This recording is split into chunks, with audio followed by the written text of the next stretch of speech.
नमस्कार,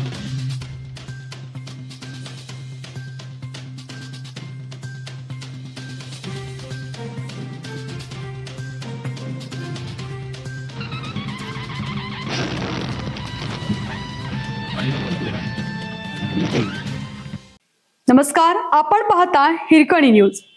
हिरकणी न्यूज प्रत्येक क्षण ताज्या घडामोडी आणि महत्त्वाच्या प्रत्येक बातमीसाठी नेहमी तत्पर.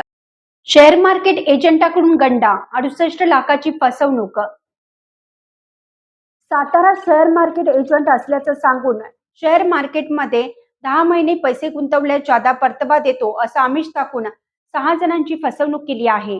तब्बल 68,29,000 रुपयांना गंडा घातला असून या प्रकरणी सातारा शहर पोलीस ठाण्यात गुन्हा दाखल झाला आहे.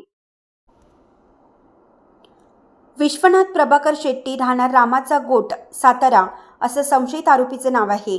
या प्रकरणी जयसिंग राज शेंडके, वय वर्ष 34 यांनी तक्रार दिली आहे.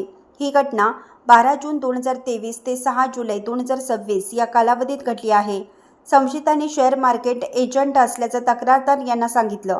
शेअर मार्केटमधील सर्व माहिती असल्याचे भासून त्यामध्ये गुंतवणूक केल्यास 1 वर्षाच्या आतच जादा नफा मिळवून देतो असं भासवले. त्यानुसार तक्रारदार यांनी 7 लाख रुपये संशयिताकडे गुंतवले.